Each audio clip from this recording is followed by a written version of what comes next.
नमस्कार दोस्तों, एक बार फिर से आप सभी का मेरे यूट्यूब चैनल में स्वागत है। और आज के वीडियो में हम मेन वर्ब का जो सेकंड पार्ट है नॉन फाइनाइट वर्ब उसके बारे में जानेंगे। नॉन फाइनाइट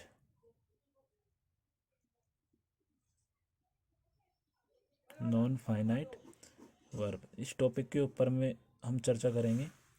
सबसे पहले हम इसकी परिभाषा जान लेते हैं। A non finite verb is that which is not limited to the number person tense of its subject. Not limited यानी कि असीमित, सीमित नहीं। तो इसका भी हम हिंदी अर्थ देख लेते हैं। यानी इसका अर्थ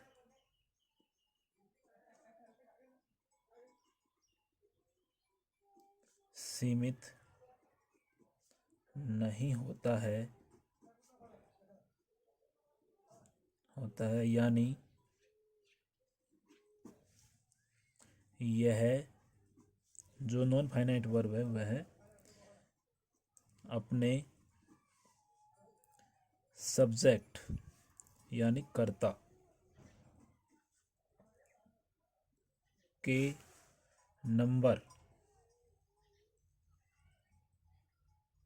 नंबर यानी वचन, पर्सन यानी पुरुष, और टेंस यानी काल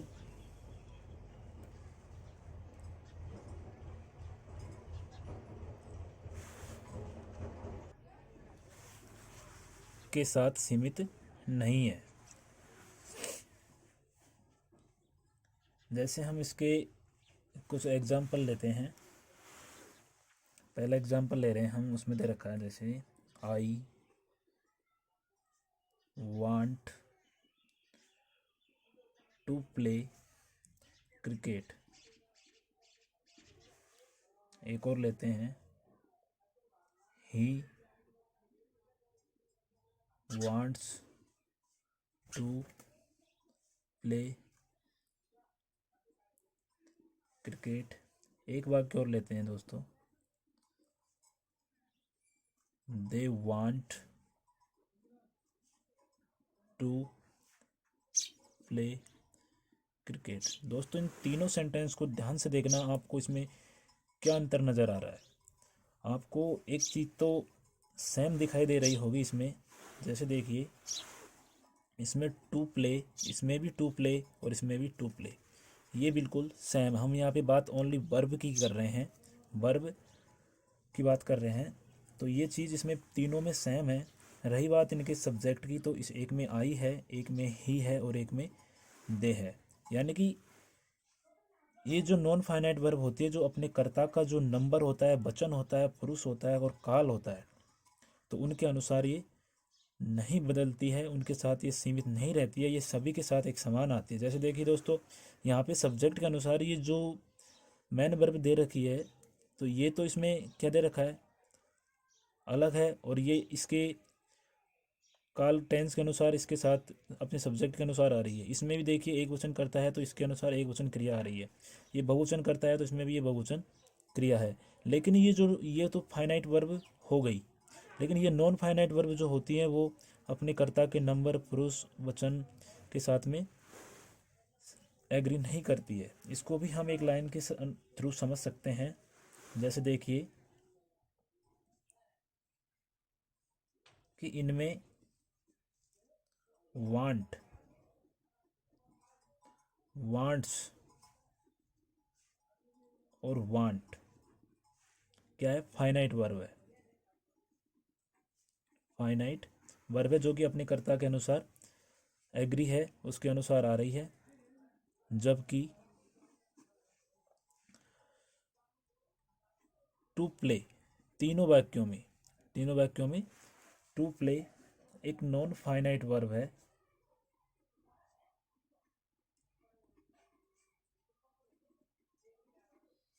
इनफाइनाइट वर्ब है क्योंकि यह अपने कर्ता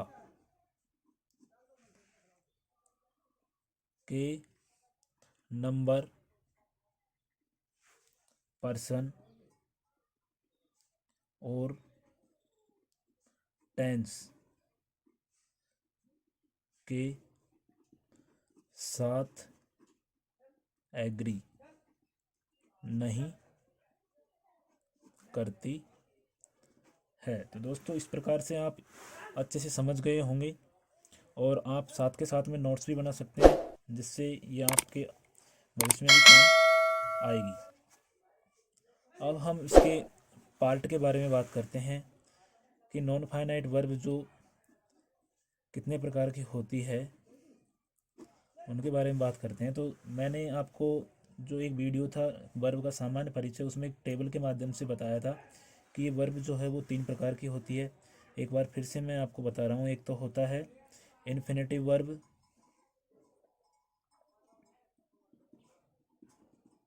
इन्फिनेटिव वर्ब होता है एक होता है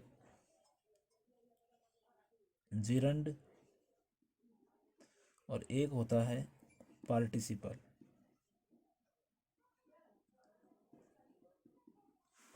दोस्तों जो इन्फिनेटिव वर्ब जो होती है वो उसकी फॉर्म तो ये होती है कि 2 प्लस वर्ब आती है वो, यानी कि 2 प्लस वर्ब यानी 2 के साथ में क्रिया आती है। जैसे आपने देखा था अभी इसमें दे रखा था टू प्ले, है ना।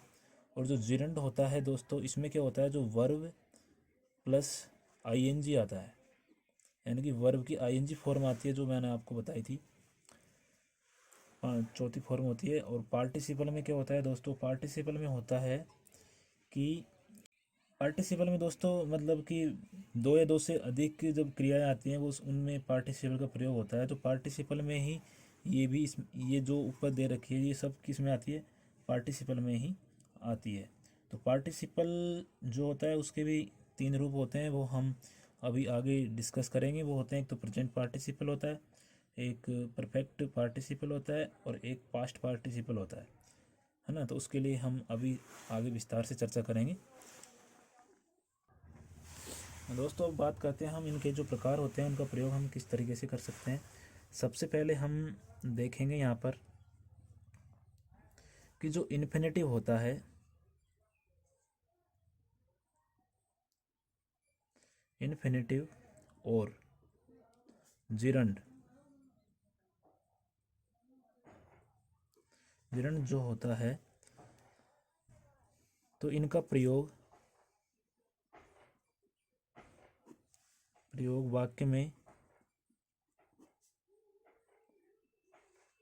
एक तो होता है सब्जेक्ट की तरह होता है, सब्जेक्ट की तरह भी होता है, और एक होता है दोस्तों ऑब्जेक्ट, ऑब्जेक्ट की तरह भी होता है और कॉम्प्लीमेंट की तरह भी होता है।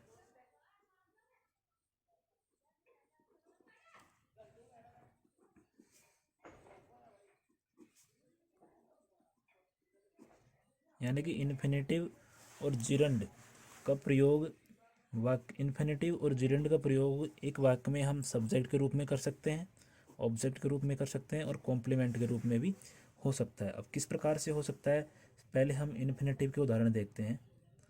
इन्फिनेटिव के उदाहरण देखते हैं।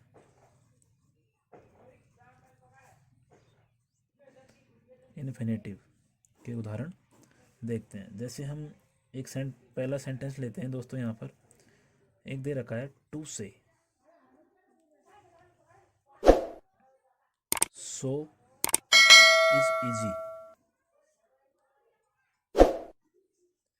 तो इसमें जो टू से का प्रयोग हुआ है वो किस रूप में हुआ है, वो हुआ है दोस्तों सब्जेक्ट की तरह। तो वो किसकी तरह हुआ है, वो इसमें सब्जेक्ट की तरह इसका प्रयोग हुआ है। दूसरा सेंटेंस लेते हैं हम, he likes to collect stamps. अब इसमें देखिए दोस्तों ये रहा टू कलेक्ट। अब यहाँ पे किसके रूप में हुआ है, इसमें यहाँ पे ऑब्जेक्ट की तरह इसका प्रयोग हुआ है। एक और सेंटेंस लेते हैं हम। आई एम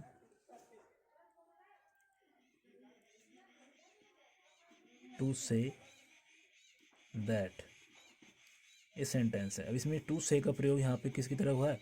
कॉम्प्लीमेंट की तरह हुआ है।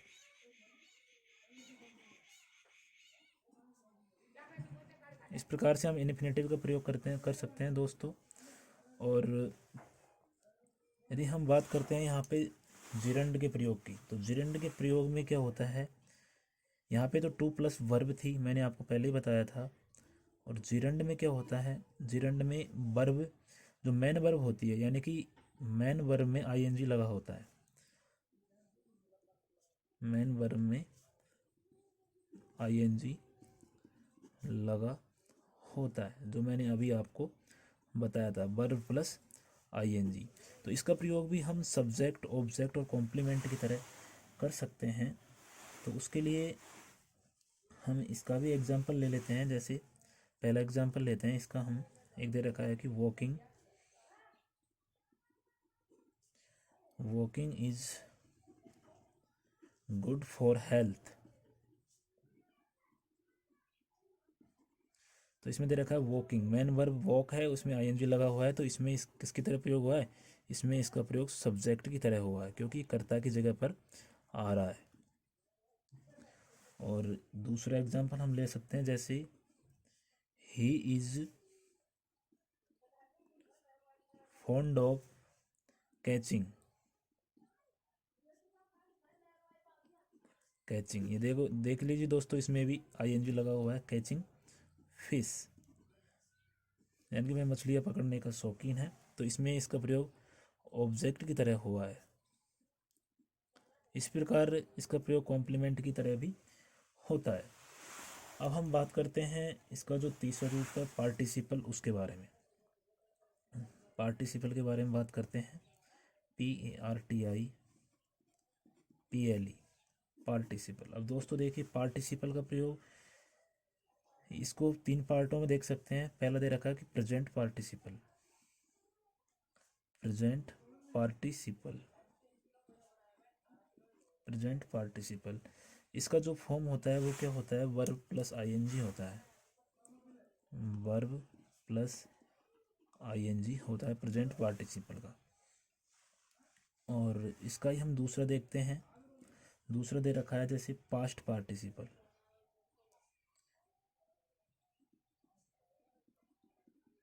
पार्टिसिपल होता है, तो इसकी जो फॉर्म होती है दोस्तों, इसमें होता है कि वर्ब प्लस ईडी या ईएन, यानी कि वर्ब की थर्ड फॉर्म होती है इसमें। और इसका जो तीसरा पार्ट है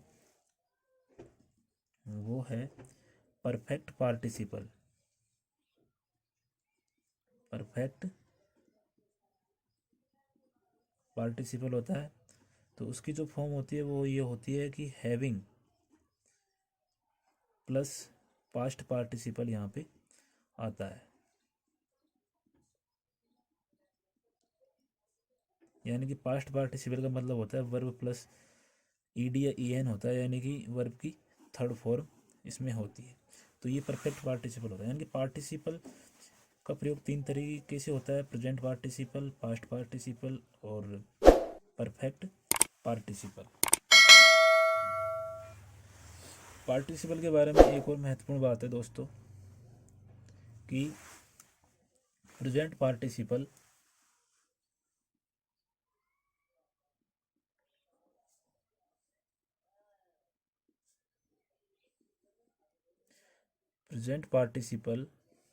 और पास्ट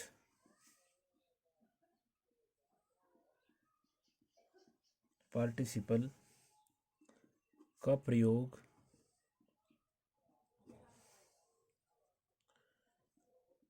जब होता है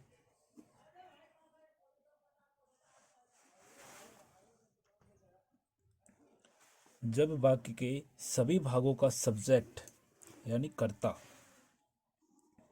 एक ही होता है। और वाक्य में दो या दो से अधिक कार्य किए जाते हैं, अर्थात वाक्य में दो से अधिक वर्ब क्रियाओं का प्रयोग होता है। प्रेजेंट पार्टिसिपल और पास्ट पार्टिसिपल का प्रयोग जब होता है जब वाक्य के सभी भागों का कर्ता एक ही रहता है और वाक्य में दो या दो से अधिक कार्य किए जाते हैं, अर्थात दो या दो से अधिक क्रियाओं का प्रयोग होता है, तब इनका प्रयोग होता है। जैसे एक एग्जाम्पल ले लेते हैं, opening the drawer, he took out the pistol। इसमें एक वर्ब तो ये दे दिए दोस्तों कि ओपनिंग, ये हो गया कौन सा, present participle. The drawer he took out the pistol, यानी कि पहले तो उसने ड्रावर को खोला, फिर उसमें से उसने पिस्टल निकाली, यानी कि एक या एक से अधिक कार्य किए जा रहे हैं इस वाक्य में। एक वाक्य और देख लीजिए, हैविंग वर्कड, इसमें पास्ट पार्टिसिपल का प्रयोग हो रहा है, हार्ड, ही फेल्ट टायर्ड, यानी कि जब वह ज़्यादा काम करता है तो उसको थकान महसूस होती है। अब देखिए दोस्तों, एक पार्टिसिपल तो ये दे रखा, हैविंग प्लस वर्कड, यानी कि मेन वर्ब में ईडी लगा हुआ है और यहाँ पे भी एक वर्ब का प्रयोग हो रहा है, एक वर्ब ये रही। तो दो या दो से अधिक क्रियाएं आ रही है और सभी का कर्ता क्या है, एक ही है। इसमें भी कर्ता सेम है और इसमें भी कर्ता एक ही है, यानी कि दो या दो से अधिक कार्य किए जा रहे हैं और कर्ता एक ही है, तब जा करके इनका प्रयोग होता है। तो दोस्तों धन्यवाद वीडियो देखने के लिए। यदि आप हमारे चैनल पर नए हैं तो प्लीज़ वीडियो को सब्सक्राइब कर लीजिएगा और बेल आइकन को ऑल पे प्रेस कर लीजिएगा। और वीडियो देखने के लिए आपका बहुत बहुत धन्यवाद।